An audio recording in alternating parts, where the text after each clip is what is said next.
오늘 말씀의 제목은 여호와를 위하라, 기드온을 위하라라는 제목입니다. 보시면 아시겠지만 우리가 읽은 18절에 이 표현이 나와 있죠. 여호와를 위하라, 기드온을 위하라 이렇게 나와 있고, 또 20절에도 보면 한 번 더 그 비슷한 표현이 나와 있습니다. 한국말로는 조금 다르지만 성경 원어에는 같은 말이에요. 어쨌든 오늘은 기드온 이야기 두 번째입니다. 지난주에는 기드온에 대한 소개가 있었죠. 그래서 사사기 전체를 볼 때에 사사들은 어떤 사람들인가 하면 사실은 영웅이란 말이죠. 이스라엘 백성들이 어려움에 처해 있을 때마다 그 백성들을 진짜 거의 혈혈단신으로 들어가서 그 백성들을 이끌고 그 어려움 가운데서 구원해주는 구원자란 말이에요. 그래서 영어 표현으로 deliverer, judge라는 표현도 쓰지만 deliverer라고 하는 표현을 많이 쓴다라고 말씀드렸습니다. 그런데 이 기드온은 지난주에 살펴봤더니 어떤 사람들이었는가 하면 굉장히 겁이 많은 사람이었어요. 뭐 하나님이 하라 그러면 쭈뼛 하고 막 그것도 막 해야 될까 말아야 될까 막 밤에 할까 말까 막 이런 사람이고, 또 뭐가 많았어요? 겁만 많은 게 아니라 의심이 엄청 많아가지고 하나님이 해줄게 할 때마다 어때요? 진짜요? 진짜면 증명해봐요. 한번 해봐요. 이거 해봐요. 이거 하면 내가 믿을게. 막 이랬었던 사람이라는 거죠. 근데 중요한 것은 우리가 그것을 통해서 이런 기드온이 하나님의 구원자로 사사로 쓰임받는다라는 것을 통해서 우리가 지난주에 깨달았던 것은 무엇이었는가 하면, 하나님이 우리를 구원하시는 그 구원은 우리 인간의 의심과 인간의 약함을 뛰어넘는 구원이라고 하는 거예요. 여러분들 그 사실을 꼭 기억하고 예수 믿으시기를 바랍니다. 많은 사람들은 예수를 내 능력 안에서만 믿기를 원해요. 내가 하는 만큼 하나님이 나에게 이렇게 보답해준다, 보상해준다라는 그런 생각을 가지고 신앙생활하기가 쉬운데 아니에요. 성경은 우리에게 우리가 신앙생활하는 것은 우리 덕이 아니라 하나님의 구원 덕입니다라고 늘 이야기하고 있습니다. 오늘 7장 말씀은 드디어 이제 우리가 잘 알고 있는 얘기가 나와요. 흔히 보통 뭐라고 제목을 붙이는가 하면 기드온과 300용사라는 그런 제목을 많이 붙이는데, 여러분들 오늘 말씀을 통해서는 성경에 기록된 구원을 위한 전쟁이 어떤 전쟁인지를 한번 생각해 볼 수 있는 시간이 될 수 있기를 원합니다. 우리 인간은 구원이 필요한 존재입니다. 구원. 옛날에 그러면 안 믿는 제 친구들은 그랬어요. 야, 구원 다 필요 없으니까 옛다 10원이나 가져라 해서 10원짜리 동전 던져주고 막 그랬는데, 여러분들 그렇게 농담하지 마시고 정말 내가 구원이 필요한 존재인지 한번 생각을 해보시기를 바랍니다. 내가 어떤 상황에서 구출받기를 원하는, 그리고 그 과정은 굉장히 치열한 전쟁이에요. 어떤 사람은 그게 경제적인 문제로, 어떤 사람은 그게 진로에 대한 문제로, 어떤 사람은 가정의 어떤 상황에 대한 문제로, 건강에 대한 문제로 드러나지만 어쨌든 인생에서는 구원받아야 할 일들이 꼭 생기기 마련입니다. 그리고 그 과정은 전쟁과 같다라고 하는 거죠. 오늘 7장에 나오는 전쟁은 굉장히 특별한 전쟁입니다. 여러분들 인생을 전쟁이라고 이야기를 하지만 많은 사람들이 살면서 살 수 있는 이유가 뭐냐 하면 싸울만 하다라고 생각을 해요. 그렇죠. 여러분들 인생을 살면서 이 정도까지는 내가 한번 싸울만 하다라는 생각을 하는 부분이 꽤 되실 거예요. 많은 부분에 있어서 자식을 키우는데, 혹은 내가 직장에서 일을 하는 데에, 사업을 하는 데에, 학생들 같으면 학교에서 공부를 하는 데에, 뭐 청년들이 되면 나중에 자기 진로를 가지고 잡을 가지는 데에 이 정도 싸움이면 싸워볼 만하다. 인생이 전쟁이지만 내가 한번 열심히 해보면 되지 않겠나. 내가 머리가 나쁜 것도 아니고 뭐 게으른 것도 아니고 되지 않겠나라는 그런 싸움들이 우리 주변에 많이 있습니다. 그런데 오늘 사사기 7장이 이야기하는 싸움은 그것과는 조금 다른 싸움이에요. 그래서 어쩌면 오늘 설교는 우리들 가운데 몇 명에게만 적용이 될 수 있을 것 같긴 해요. 근데 궁극적으로 여러분들 우리의 미래에는 언젠가는 이 싸움을 만나게 됩니다. 어떤 싸움인가 하면 인생의 진짜 문제들과 싸우는 싸움입니다. 여러분, 인생의 진짜 문제라고 하는 것은요, 내가 싸워볼 만하다라고 하는 것을 문제라고 생각하는 사람들은 별로 없어요. 그냥 그러면 되지 뭐, 내가 조금 게으른데 조금 더 부지런해야지. 근데 여러분들이 지금 몇 년 동안 인생을 사셨는지는 모르겠지만 작게는 10몇 년에부터 많게는 60년 넘게 인생을 살아오면서 여러분들 그런 경험을 해보셨는지 모르겠어요. 와, 이거 벅차다. 과연 내가 이 싸움을 싸울 수 있을까라는 시점을 인생은 반드시 경험하게 됩니다. 아직 경험하지 못했다라고 한다면 굉장히 럭키하거나 아직은 아주 어린 거예요. 어쩌면 우리들 가운데 몇몇 분들은 그 상황 가운데 계신 분이 있을지도 몰라요. 지금 내가 싸우는 이 싸움은 진짜 문제다. 이거 진짜 문제다. 내 힘으로 싸우기가 너무 힘들다라고 하는 그런 상황들이 있어요. 자식의 상황이 도저히 내가 걷잡을 수 없는 상황까지 가는 경우, 모두에게는 아니지만 어떤 사람들에게는 그런 상황들이 찾아옵니다. 건강의 문제도 마찬가지죠. 모든 사람이 죽을 병에 걸리는 건 아니지만 의외로 꽤나 많은 사람들은 죽을 병에 걸립니다. 다시 회복하지 못할 병에. 또 어떤 사람들, 대부분의 사람들은 백만장자는 아니지만 어떤 사람들은 인생에서 돈의 문제 때문에 정말 죽을 것 같이 어려운 그런 마음의 고생을, 나는 진짜 노력하는데 이게 안 되는 그런 상황을 맞이할 때가 있어요. 여러분들에게는 어떤 것이 그런 문제입니까? 혹시 그런 싸움을 지금 싸우고 계십니까? 만약에 그런 싸움을 싸우고 계시지 않다라고 한다면 일단은 첫 번째, 하나님이 여러분들을 지켜주고 계시는 거예요. 하나님한테 감사하시기를 바라고요. 두 번째, 내 목숨이 붙어있는 한 내 인생에서 반드시 그런 싸움이 나에게 찾아올 가능성이 있다라고 하는 사실을, 조만간 찾아올 수도 있다라고 하는 사실을 기억하실 수 있기를 바랍니다. 그런 의미에서 오늘 사사기 7장의 미디안과의 전쟁은, 기드온의 전쟁은 그 싸움을 어떻게 싸워야 하는지에 대한 굉장히 중요한 인사이트를 우리에게 던져다 주고 있습니다. 그래서 우리가 그런 것들을 하나씩 살펴보기를 원하는데요. 1절 말씀에 보면 이야기가 이렇게 시작되죠. 여룻바알이라 하는 기드온이라는 사람이 소개됩니다. 우리 기드온 알고 있어요?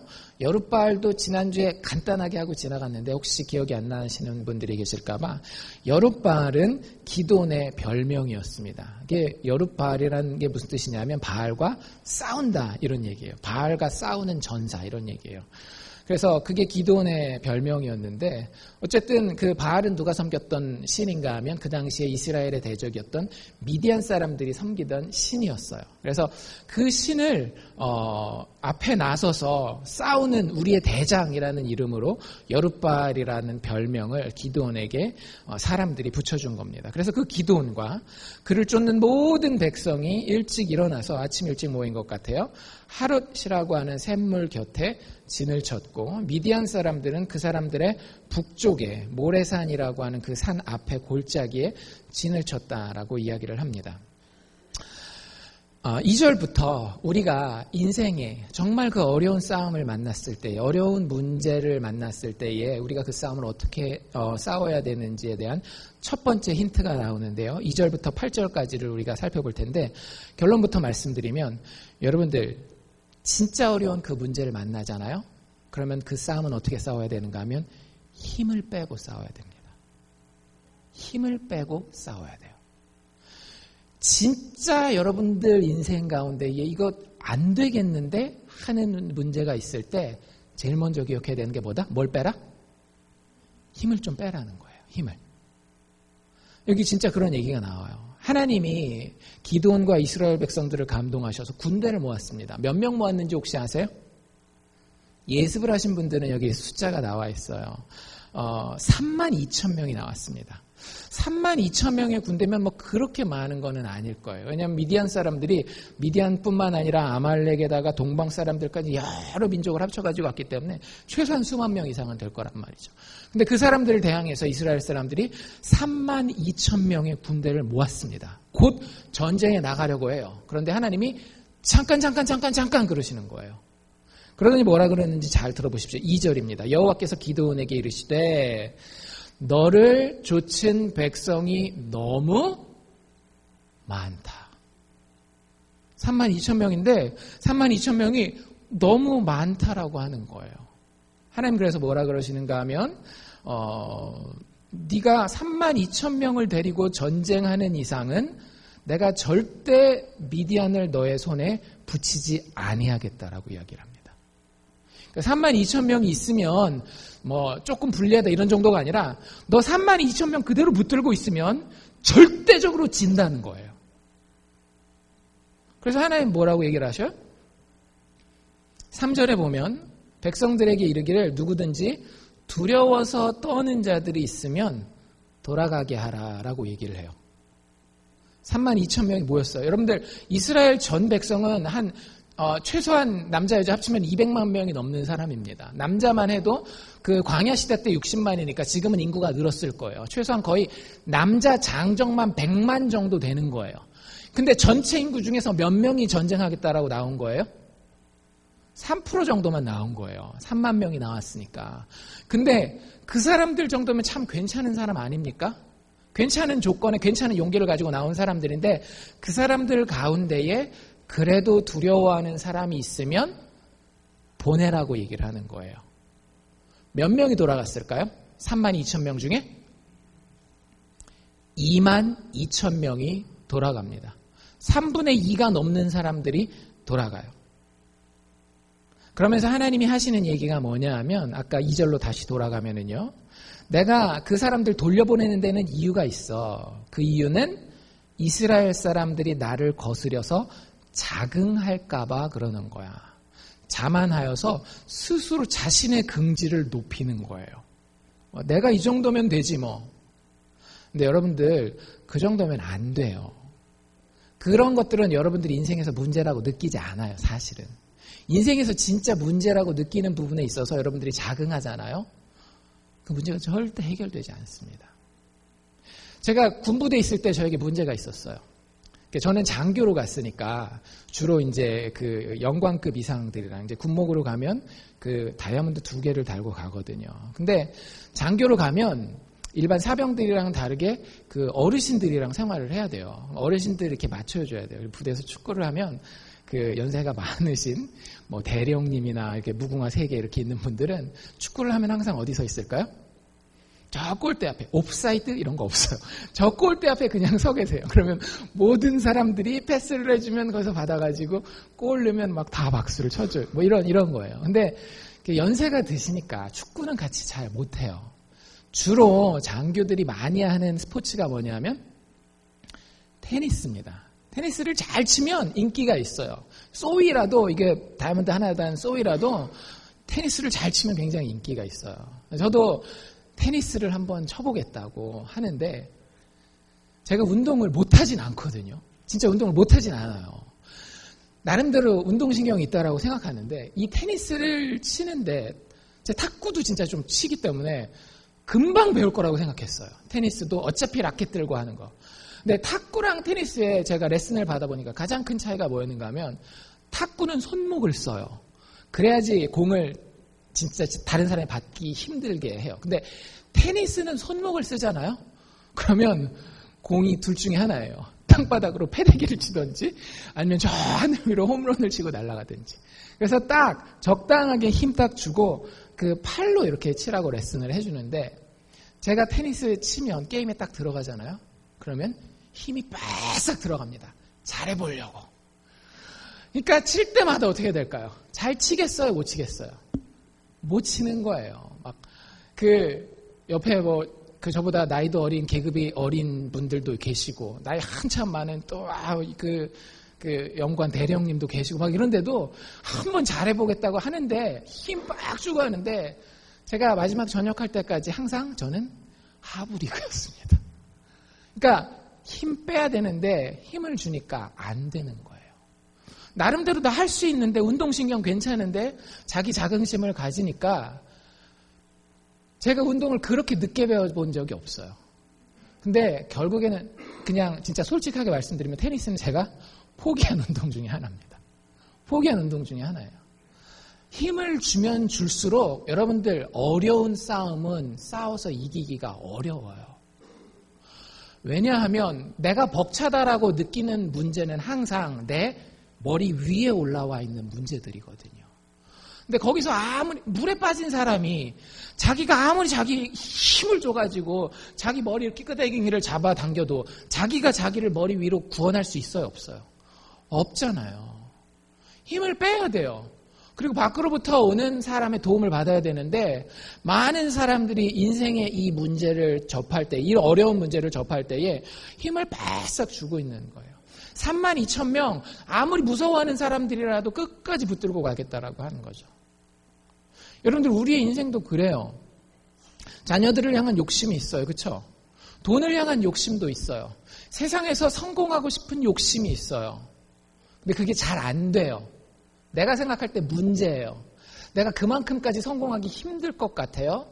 내가 그만큼까지 돈 벌기 쉽지 않을 것 같아요. 내가 원하는 만큼 자녀들이 올라가지 못할 것 같아요. 그러면 어떻게 합니까? 힘을 바싹 주죠. 애들이 감당하지 못할, 나 스스로도 감당하지 못할 두려움까지도 다 품고 갑니다. 근데 하나님 어떻게 하셔요? 무서워? 무서우면 좀 놔봐. 힘 좀 빼.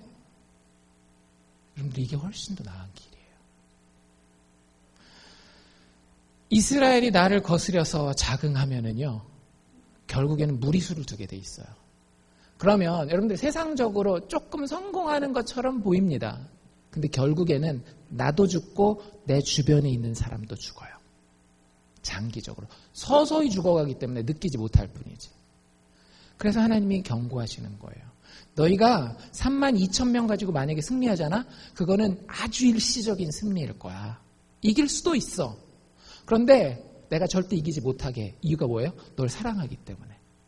32,000명 가지고 네가 이기잖아? 그러면 자긍할 거야. 너도 죽고 네 백성들도 죽고. 그리고 나서 자긍하는 사람들의 마음의 특징이 뭔지를 정확하게 하나님이 묘사하시는데 뭐라 그래요? 나의 손이 나를 구원하였다. 우리 친구들 중에 혹시 공부를 잘하는 친구가 있을 수 있어요. 내가 머리가 좋고 열심히 노력해서 성적 잘 받았다라고 얘기하면 될까요? 안 될까요? 예수 믿는 사람은요, 절대 그러면 안 됩니다. 여러분들 자녀들에게 가르치십시오. 자녀들이, 이건 교육학에서도 나온 얘기예요. 그 널처 샥이라고 하는 굉장히 유명한 책이 있었거든요. 몇 년 전에.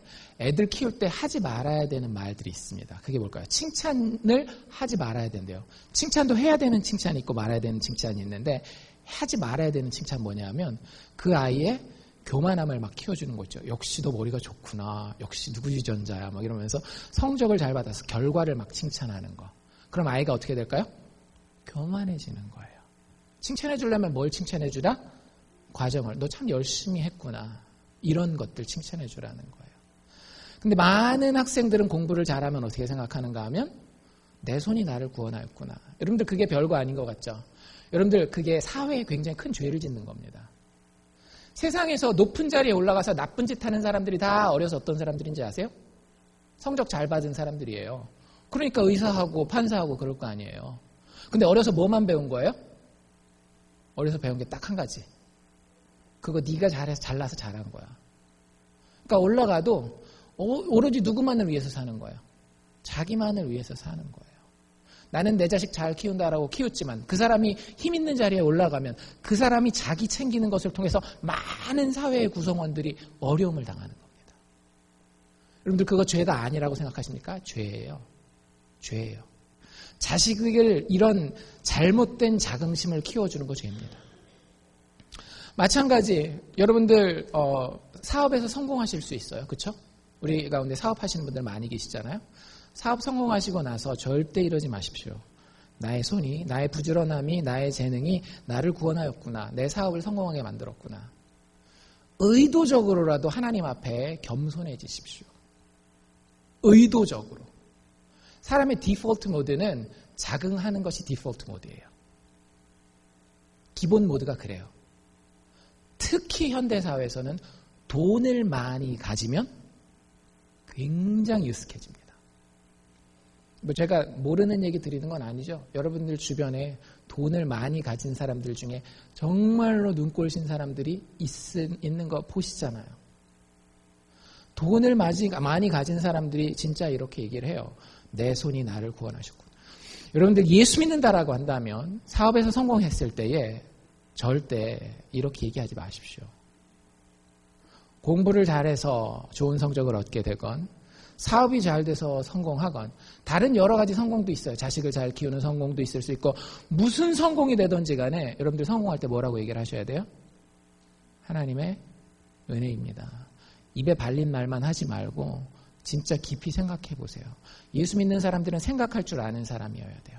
나와 똑같은 노력을 하고 나와 똑같은 시간을 투자하고 어쩌면 나보다도 더 열심히 헌신한 사람들 가운데에 나보다 성적이 더 안 나오는 사람이 있을 수 있어요. 나보다 사업이 덜 성공하는 사람이 있을 수 있어요. 그런데 나는 됐단 말이에요.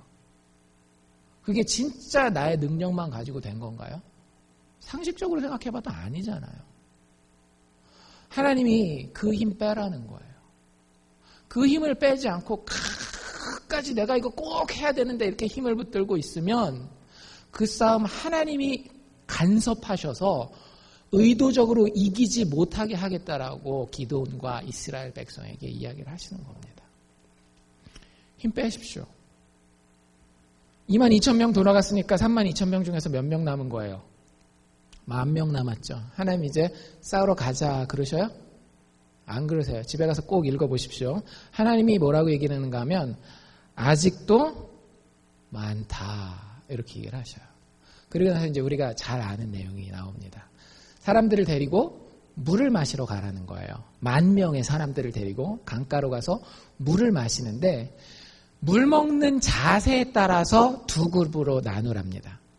가면 뭐 요즘에야 다 컵도 있고 막 이러니까 그렇지만 옛날엔 컵이 어디 있어요. 물병이 얼마나 많이 있었겠어요. 그냥 가면 먹는데 하나님이 이렇게 얘기를 해주셨어요. 두 종류의 자세가 나올 거다. 물 먹을 때 자세가. 하나는 이렇게 강물이 흘러가면 거기에다가 이렇게 무릎 꿇고 앉아가지고 입으로 막 이렇게 꿀꺽꿀꺽 마시는 사람들이 있을 것이고 또 한 종류의 사람들은 강가로 가서 손으로 물을 떠서 이렇게 핥아 먹는, 조금씩 먹는, 뭐 이렇게 먹겠죠? 그런 식으로 먹는 사람들이 있을 것이다. 그 두 사람을 나누어 놔라라고 이야기를 해요. 진짜 기드온이 사람들, 군인들 데리고 가서 물을 먹여보니까 정말 딱 두 종류의 자세가 나오는 거예요. 그래서 자, 이쪽 해서 나눠줬어요. 자, 무릎 꿇고 앉아서 막 벌컥벌컥 물을 마신 사람들이 10,000명 중에 몇 명이었을까요? 거꾸로. 갑자기 거꾸로 물어봤어야지 300명 딱 대답할 텐데 거꾸로 물어보니까 산수를 좀 해야 되죠. 10,000명 빼기 300이니까 9,700명이 이렇게 딱 모였습니다. 한쪽에 이렇게 무릎 꿇고 벌컥벌컥 먹은 사람. 손으로 떠서 먹은 사람 몇 명?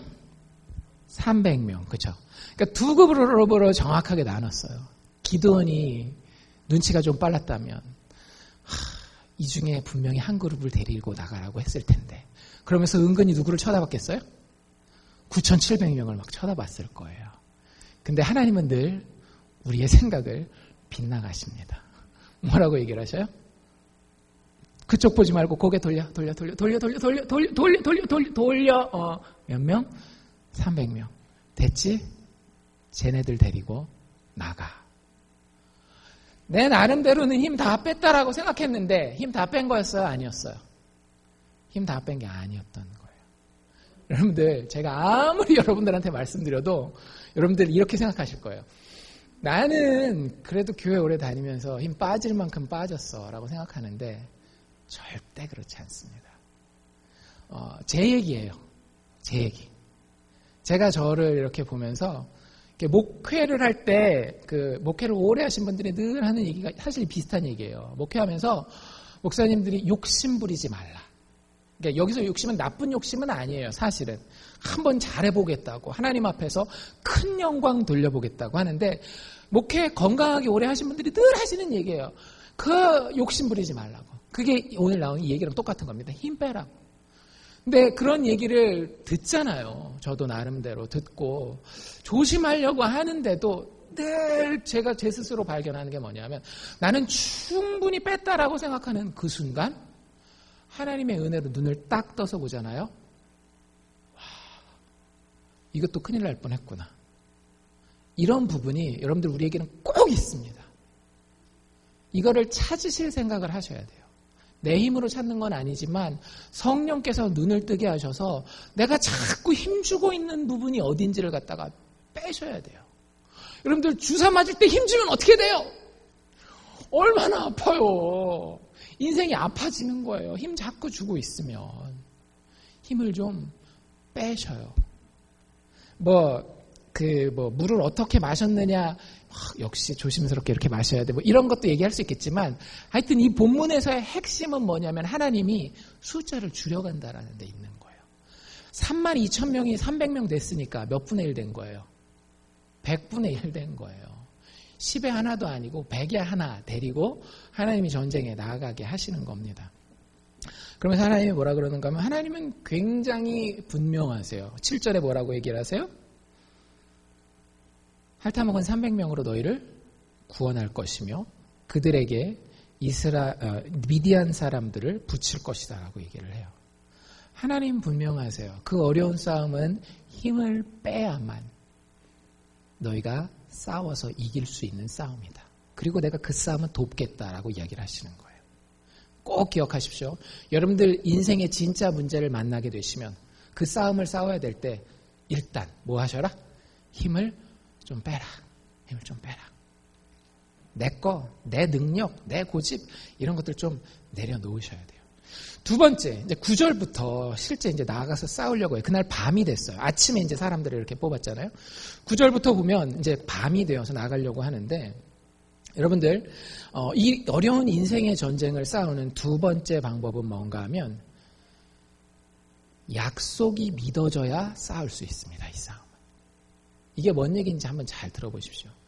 인생의 어려운 싸움은요. 내가 계산의 결과로 이렇게 해서 싸울 수 있겠구나. 절대 못 싸워요. 그러면 아까도 계속 말씀드리죠. 여러분들이 절대 문제라고 느끼지 않아요. 여러분들 인생에서 진짜 문제라고 느껴지는 싸움은 어떻게 싸울 수 있는가 하면 약속이 믿어질 때 비로소 싸울 수 있는 용기가 생기고 비로소 싸울 수 있는 계획이 나오는 것이고 그리고 그 싸움을 싸울 수 있는 능력이 나오는 겁니다. 이게 무슨 얘기인가 하면요. 밤이 됐어요. 드디어 이제 하나님이 기드온과 300명을 보내려고 합니다. 9절에 보면 이 밤에 여호와께서 기드온에게 이르시되 일어나 내려가서 적진을 치라. 내가 그것을 너에게 붙였느니라. 그러면 그 다음에 당연히 일어나야 되는 일은 무슨 일이에요? 하나님 가라 했으니까 기드온과 300명이 내려가서 싸우면 돼요. 근데 하나님이 기드온의 마음을 꿰뚫어 보고 계시는 거예요. 그 다음에 10절에서 뭐라고 얘기하시는가 하면 기드온한테 하나님이 만일 네가 내려가는 게 두렵거든. 너 무서워? 만약에 무서우면 네 부하 중에 이름이 부라라고 하는 사람이 있을 텐데 그 부라라는 사람을 데리고 미디안진에 정탐을 한번 갔다 와봐. 무서우면. 그리고 거기서 그 사람들이 하는 말을 듣고 돌아와. 그러면 나가서 싸울 수 있을 거야 라고 얘기를 합니다. 기드온은 여전히 어떻게 하고 있는 거예요? 두려워하고 있는 거예요. 사실 기드온이 지금 이 자리에 있으면 돼요, 안 돼요? 안 되죠. 왜? 첫 번째 돌아가라 그럴 때 뭐라 그랬습니까? 니들 중에 두려워하는 사람이 있으면 다 돌아가라 그랬어요. 다 돌아갔잖아요. 22,000명. 근데 사실은 누가 제일 두려워하고 있는 거예요? 기드온이 돌아가야 되는데 자기가 대장이니까 대장 시켜놨으니까 사람들 보는 눈이 있으니까 이리 도망가지도 못하고 저리 도망가지도 못하고 하나님 싸우라 그랬는데 가지도 못하고 엉거주춤하게 서 있는 거예요. 거기다 대놓고 하나님이 너 혹시 무섭냐? 혹시 걱정되냐? 그러면 가서 내가 너한테 약속한 것이 정말 이루어질지 안 이루어질지 징조를 보고 오라는 거예요. 그래서 기드온이 이 말을 듣고 냅다 받습니다. 냅다 받아서 자기 부하, 야 부라 너 일로 와. 나랑 칼이랑 군장 준비해가지고 미디안에 정탐 갔다 온다. 해서 둘이서 몰래 미디안 정탐을 떠납니다. 그날 밤에. 근데 가보니까 그 골짜기가 이스라엘 평지를 얘기를 하는 거거든요. 그 평지에 여기 보면 세 족속의 미디안 사람들이랑 아말렉 사람들이랑 동방 사람들이 쫙 진치고 깔려 있는데 그 모습을 뭐라고 표현하고 있어요? 메뚜기 떼. 여러분들 드라마가 아니죠. 뭐죠? 다큐멘터리 같은 데 보면 메뚜기 떼들이 막 오는 거 보면 셀 수가 있어요, 없어요? 없잖아요. 그 메뚜기 떼 있는 것처럼 그 적군들이 미디안 진이 쫙 펼쳐져 있는 거예요. 그리고 그 사람들이 타고 다니는 낙타들, 약대라고 얘기를 하는데 해변의 모래처럼 그렇게 막 타고 다닐 수 있는, 지금으로 얘기를 하자면 찝차라든지 탱크 이런 것들이 쫙 깔려 있는 거예요. 거기 가서 도대체 뭘 보고 뭘 듣고 오라는 건지 모르는 상황에서 기드온이 자기 부하랑 같이 탁 들어갑니다. 우연히 바로 그 시간에 바로 그 자리에 13절에 보면 뭐라고 얘기하고 있는가 하면 어떤 사람이, 진짜 이거 되게 재밌는 거예요. 여러분들 오늘 차 타고 교회 오시다가 길거리에 어떤 사람이 서 있는 거 보셨어요? 보셨겠죠. 분명히 누군지는 모르지만 이름도 모르고 우연히 만났고 다음에 또 만날이라는 보장도 없고 이런 사람들 진짜 우리 우연히 지나치잖아요. 그 어떤 사람을 우연히 만난 거예요. 이렇게 숨어서 이렇게 딱 보고 있는데 미디안 진에서 밤이니까 대부분 다 자고 있는데 어떤 사람이 자다 말고 일어나가지고 뭐 보추 쓰느라고 나왔는지 모르겠지만 어떤 사람이 나온 겁니다. 그리고 그 어떤 사람 옆에 친구가 한 명이 또 우연히 있었던 거예요.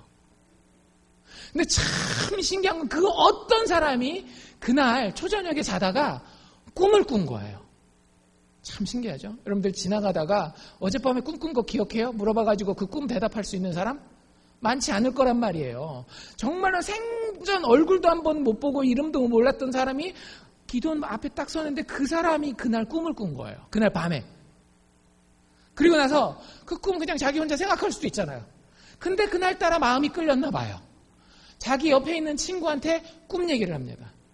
무슨 꿈을 꿨는지, 내가 한 꿈을 꿨는데 그 꿈 얘기를 한번 들어봐라 라고 13절에 얘기를 하면서 꿈에 보리떡이 한 덩이가 나타났대요. 여러분들 보리떡이 한 덩이 나타났어요. 여러분들 꿈에 무슨 뜻이겠어요? 100만 가지 뜻이 다 될 수 있지 않나요?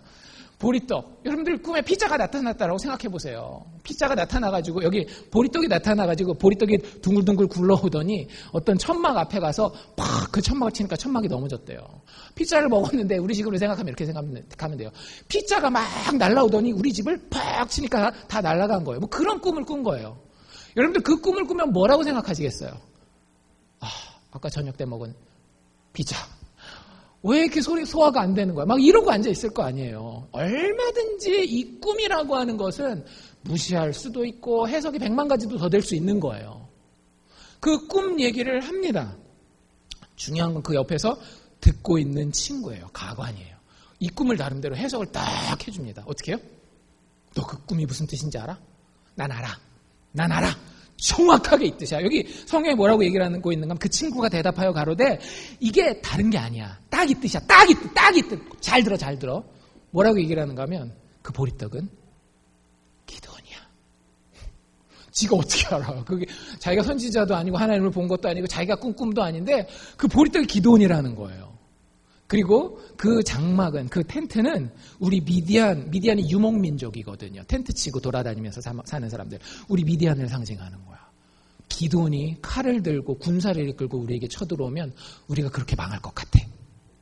재수없게 그렇게 얘기를 하면 되겠어요? 안 되겠어요? 아니, 꿈이 개떡 같아도 해몽이 조금 이렇게 멋있어야 될 텐데 꿈도 이상한 꿈을 꾼 데다가 그 옆에다가 해석도 엉뚱한 해석을 한 거예요. 이거 다 말이 안 되는 거죠. 근데 누구한테는 진짜 말이 되는 거예요? 기드온한테는 진짜 말이 되는 거예요. 다른 사람에는 우연히 겹친 일이지만 기드온에게는 하나님의 약속이 분명하다라고 하는 증거가 된 겁니다. 도저히 그 사람을 만날 수가 없었어요. 도저히 그 사람이 그날 밤에 꿈을 꿀 확률도 너무너무 작은 거예요. 그리고 그 꿈일 확률도 너무너무 없는 거예요. 게다가 친구가 옆에 있고 친구가 그 꿈을 그렇게 해몽하는 것도 도저히 기드온 입장에서는 납득할 수 없는 겁니다. 누가 역사하지 않는 한? 하나님이 친히 역사하시지 않는 한 이 일이 있을 수가 없는 거예요. 하나님 뭐라고 약속하셨어요? 너와 300명에게 내가 승리를 주리라 라고 약속하신 거예요. 기드온이 그 싸움을 싸울 수 있었다라고요? 없었다라고요? 처음에는 두려워서 싸울 수가 없었어요. 그런데 가서 하나님이 들려주신 그 말을 듣고 난 다음에 그 약속이 어떻게 된 거예요? 믿어지는 거예요. 여러분들 인생의 어려운 싸움은 그렇게 싸우는 겁니다. 뭔가 믿을 구석이 생겨야 여러분들 그 싸움 싸웁니다. 대부분의 사람들은요, 여러분들 인생의 중요한 싸움을 포기합니다. 예를 들면 이런 거예요. 한국 사람들한테 자주 생기는 일인데요. 한국 남자와 여자가 결혼을 해요. 결혼하기 전에는 어떤 생각을 가지고 있습니까? 꿈 같은 계획이 있죠. 남편이 아내를 향해서, 아내가 남편을 향해서 정말 그 마음을 이해해주고 평생 친구 같고 서로가 서로를 위해서 목숨을 아끼지 않고 자식 낳아놓으면 그 자식은 또 부모를 공경할 줄 알고 부모들 자식에게 정말로 충분한 사랑을 공급하고 이런 걸 꿈꾸면서 결혼하시지 않으셨어요? 그런 가정을 꿈꾸시지 않습니까? 아직 결혼 안 하신 분들은? 근데 결혼하고 5년이 지나요? 10년이 지나요? 20년이 지나요? 많은 가정은 그 꿈을 포기합니다. 왜 살아요? 자식 새끼 때문에 살지 뭘. 그냥 정이 들었으니까 이용 못하니까 사는 거지. 여러분들 그게 그렇게 쉽게 포기할 만한 싸움인가요? 그렇게 쉽게 포기하실 수 있어요? 여러분들 사실은 다른 걸 다 놓치더라도 그 싸움은 싸워야 되는 싸움이에요. 그 싸움은 내가 돈을 잃더라도 건강을 잃더라도 그 싸움은 싸워야 되는 싸움이라고요. 근데 아까도 말씀드렸죠. 신혼들은 싸워요. 신혼들은 그걸 놓고 싸워요. 근데 결혼 생활이 10년 지나고 20년 지나면 싸워봤거든요.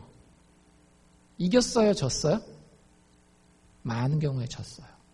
저 사람은 안 변해. 저 사람 됐어. 그냥 이대로 살아야지 뭐. 하고 그냥 그 아름다움을 향한 그 참된 인생의 승리를 향한 싸움을 포기해요. 왜? 믿을 구석이 없기 때문에. 여러분들 예수 믿는 사람들은 꿈꾸는 사람들입니다. 예수 그리스도께서 우리를 위해 죽어주셨고 다시 살아나셨어요. 여러분들 이게 무슨 뜻인지 생각해 보셨습니까? 부활절 때 달걀 먹는 게 의미가 다예요? 아니에요. 내 가정이 죽은 것 같아요. 남편이라는 타이틀이 있고 아내라는 타이틀은 있지만 서로의 관계는 그 사랑이라는 측면에서 봤을 때는 진짜 화석처럼 굳어서 죽은 지가 몇백만 년은 된 것 같아요. 그런데 예수 그리스도께서 그 죽음 가운데 어떻게 하셨다라고요? 다시 살아나셨다라고요. 그리고 우리에게 뭐라고 약속하셨어요? 내가 세상 끝날까지 너희와 함께하리라. 너희의 죽은 것 같은 그 상황이 반드시 나로 인하여 다시 살아나리라. 믿느냐? 믿어져? 여러분들 안 믿어지는 게 정상이지만 성령의 감동하심 가운데 그것을 믿는 사람을 우리는 뭐라고 불러요? 예수 믿는 사람은 크리스찬이라고 부르는 겁니다. 교회에 앉아있다라고 크리스찬 되는 게 아니에요. 내 인생에 죽을 것 같이 어려운 사람, 더 이상 싸우면 내가 진짜 죽을 것 같은 그 싸움 가운데서도 하나님의 약속이 있기 때문에 그 싸움을 향해서 다시 나아가 싸울 수 있는 그 사람을 우리는 크리스찬이라고 부르는 겁니다. 여러분들 크리스찬이십니까? 예수 그리스도의 죽음과 부활을 통해 드러난 하나님의 약속을, 하나님의 그 아름다우심을, 그 영광을 정말로 믿고 사는 크리스찬이냔 말이죠. 여러분들 돈키호테라고 하는 소설을 아실 거예요. 그 돈키호테를 뮤지컬로 만들어 놓은 게 그 브로드웨이에서도 했고 한국에서도 했는데 Man of La Mancha라고 하는 그런 그 뮤지컬이 있습니다. 거기에 보면 돈키호테가 어떤 사람인지는 아시죠? 돈키호테가 아주 웃긴 사람이에요. 젊어서 책만 열심히 봤어요. 근데 무슨 책만 봤어요? 기사가 나오고 공주가 나오고 막 이런 책만 열심히 본 거예요. 그래서 나중에는 이 사람이 미칩니다. 환상을 봐서 자기가 갑자기 뭐라고 생각해요? 이제 내가 기사야 하고 꼬부랑 할아버지가 됐는데 말 타고 창 들고 갑옷 막 입고 나가 동네로 다녀요. 동네로. 여러분들 그런 사람들이 여기 오늘 있다라고 생각해보세요. 얼마나 웃기겠어요. 그래서 동네 사람들이 다 손가락질합니다. 그래서 막 풍채를 만나면 풍채한테 뭐라 그래요? 야, 이 괴물아 막 이러면서 막 자기 막 들어가서 막 쾅 부딪히고 막 자기 혼자 막 아파하고 막 이러는 사람이에요. 실제로 그 소설에서 그 뮤지컬에서 마찬가지고 돈키호테는 미친 사람입니다. 근데 돈키호테를 쓴 세르반테스라고 하는 저자가 있어요. 이게 그냥 웃기려고 재미로 쓴 소설이 아닙니다. 그 당시에 유럽에 많은 사람들이 꿈을 포기하고 살았어요. 사람이 개처럼 돼지처럼 취급받아도 그냥 그렇게 대접받고 그냥 입에 목구멍에 풀칠만 하면 그렇게만 살면 되지, 이렇게 살고 있는 거예요. 그 사람들이 너무너무 답답해서 쓴 소설이 돈키호테입니다. 너희들 왜 그것밖에 안 봐? 그거 너머에 인간이 인간답게 대접받고 서로가 서로를 존중하는 그런 사회가 왜 안 보이냐라는 거예요. 그래서 맨 오브 라만차라고 하는 그 뮤지컬에서 돈키호테가 이렇게 얘기를 합니다. 누가 미친 겁니까? 장차 이룩할 수 있는 그 아름다운 세상을 상상하는, 그리고 그 나라를 바라는 내가 미친 겁니까? 아니면 그저 눈에 보이는 세상을 있는 그대로만 보는 당신들이 미친 겁니까? 성경은 우리에게 똑같은 도전을 던져주고 있는 거예요. 우리의 싸움이 어려워 보입니다. 인생에 정말 가치 있는 싸움은 어려워 보여요. 많은 사람들은 조금 싸워보다가 그냥 포기한단 말이죠. 왜? 보장이 없거든요. 약속이 없거든요. 기드온이 하나님의 약속을 믿게 되었을 때 비로소 300명이지만 그 능력 없는 군인들 데리고 나아가서 싸우리라고 다짐합니다. 여러분들, 그런 사람들에게 그 약속이 성취되는 거예요. 우리도 똑같습니다. 우리가 믿는 예수는 그냥 보통 사람이 아니에요. 성인군자가 아니에요. 하나님이 직접 우리에게 자신을 증명하기 위해서, 자신의 사랑과 자신의 영광과 자신의 아름다움을 증명하기 위해서 이 땅에 오셨고 실질적으로 죽고 다시 살아나셨습니다. 그게 우리에게 주어진 약속이에요. 여러분들은 뭘 믿고 사십니까? 세상이 우리에게 주는 약속은 우리에게 희망이 없어요. 열심히 일해서 돈 좀 벌어. 그거 가지고 대충 건강하게 살다가 나중에 늙으면 연금 받고 평안하게 고통 안 받다가 죽어버려. 그게 세상이 우리에게 주는 약속이에요. 그 약속을 가지고는 이 세상에서 진짜 어려움을 쌓을 수가 없습니다. 인생 어차피 한 번 사는 거 아니에요. 그리고 그 위에는 심판이 있고 영원한 생명이 있습니다. 여러분들, 그 싸움을 싸울 수 있는 유일한 용기는 어디서 나오는가 하면 약속이 믿어지는 그 믿음에서 나오는 거예요. 여러분들, 그 싸움은 약속의 근거에서 싸워야 되는 싸움입니다.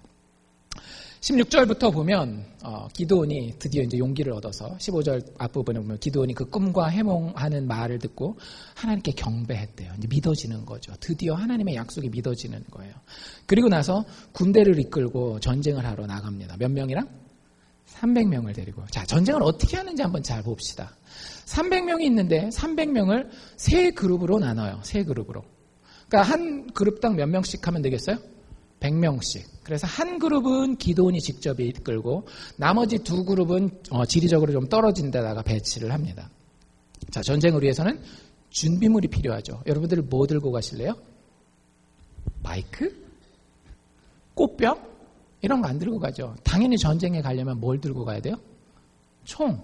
옛날 같으면 칼, 창, 방패 이런 거 들고 가요. 하나님이 뭘 준비하셨을까요? 하나님 딱 세 가지 들고 가게 했습니다. 세 가지. 뭐냐면 첫 번째, 나팔. 마이크 들고 가래요. 전쟁 나가는데. 나팔 들고 가래고요. 두 번째, 빈 항아리. 꽃병 들고 가래요. 이게 뭔 얘기야? 마지막 하나, 뭘 들고 가야 돼요, 이제? 칼 생각했는데 뭐 들고 가래요? 횃불, 후레쉬 들고 가래요. 말이 안 되는 거예요. 어쨌든 여기 300명, 기드온과 300명은 올 때까지 온 사람들이기 때문에, 그리고 약속을 믿는 사람들이기 때문에 하나님이 준비하라는 대로 준비합니다. 세 가지 뭐요? 나팔과 빈 항아리와 횃불을 준비합니다. 그리고 나갔어요. 그리고 하나님이 구체적으로 요 재료를 가지고, 요 준비물을 가지고 어떻게 싸워야 되는지도 알려주십니다. 싸우는 방법은 더 가관이에요. 너 그 세 가지 들고 나왔지? 그 미디안 진 옆으로 이렇게 탁 서가지고 첫 번째 나팔을 불어, 두 번째 항아리를 깨뜨려, 세 번째 횃불을 쳐들어.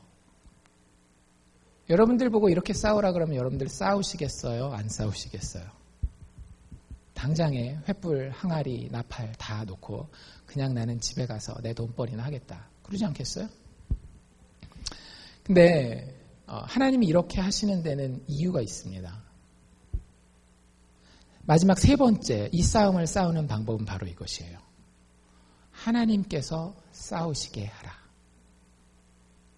여러분들 인생에 정말로 내가 이거 문제다, 내 능력 밖이다라고 할 때에 여러분들이 그 싸움을 싸워서 이길 수 있는 방법은 뭐냐면 하나님께서 먼저 싸우시게 하는 거예요.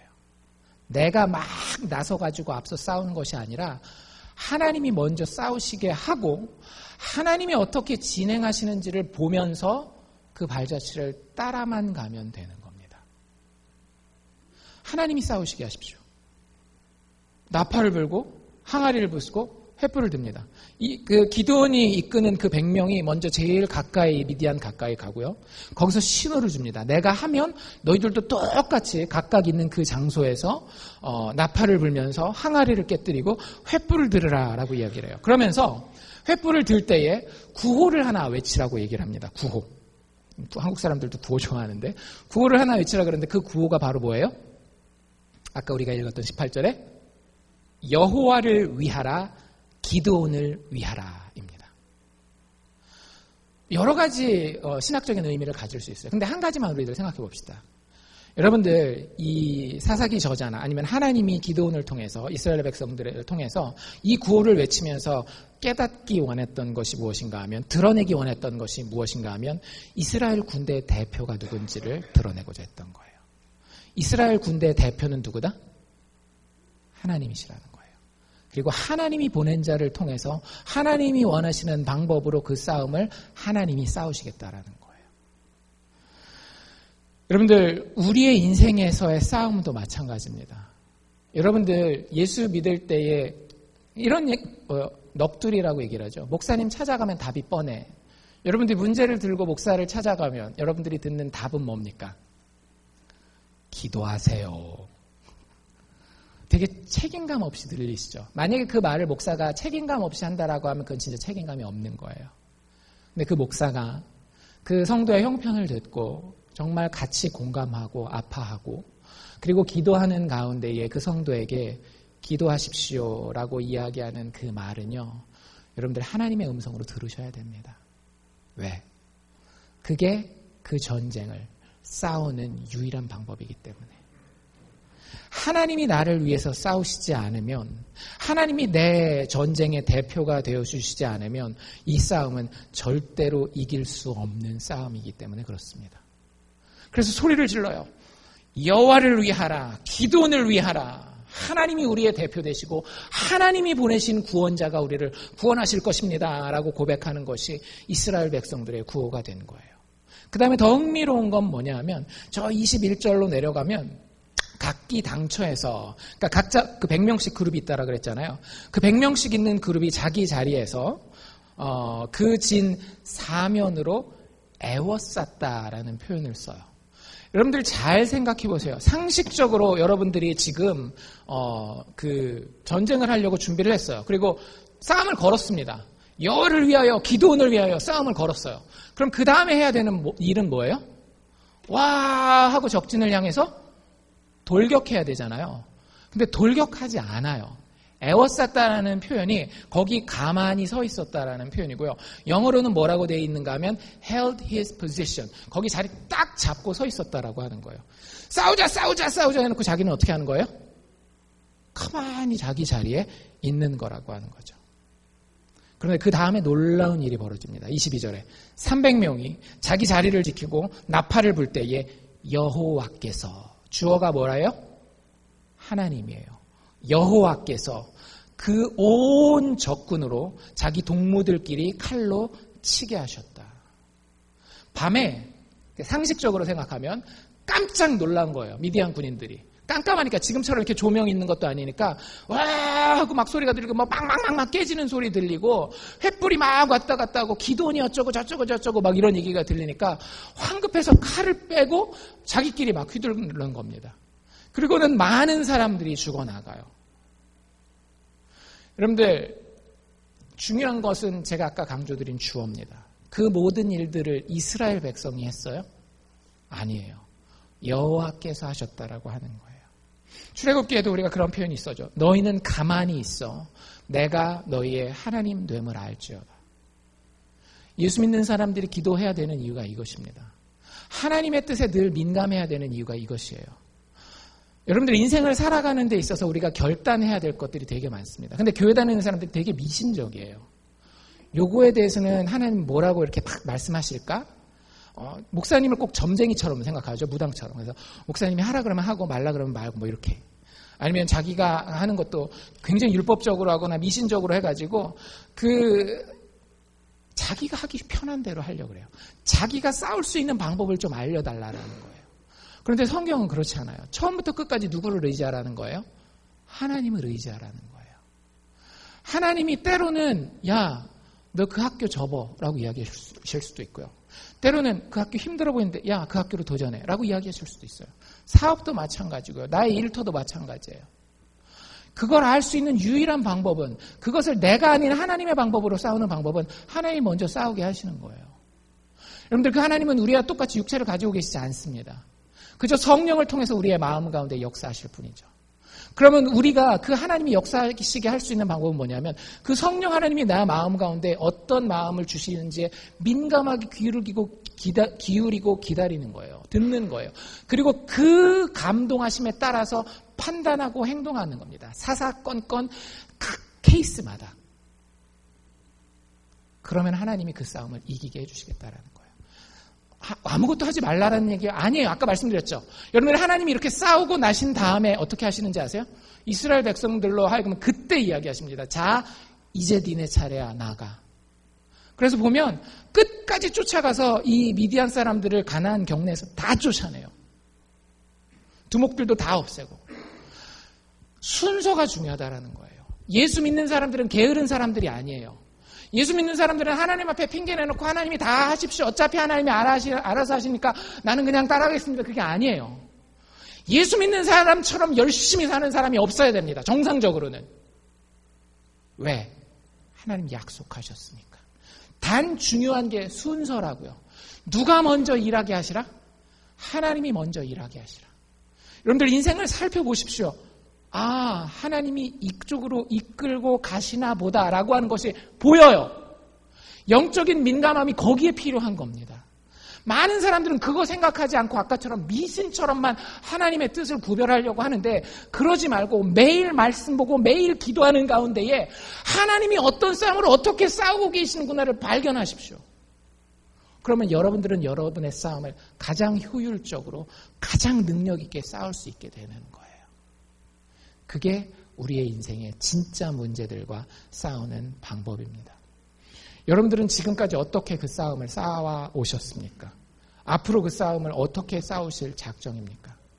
성경 말씀에 근거해서 저는 여러분들의 목회자로서 이렇게 권면합니다. 여러분들이 그런 문제에 맞닥뜨렸을 때에 힘 빼고 예수 복음의 약속에 근거해서 하나님이 먼저 싸우게 하십시오. 그럼 하나님께서 약속하신 대로 우리 삶 가운데에 승리를 허락하실 줄로 믿습니다. 기도합시다.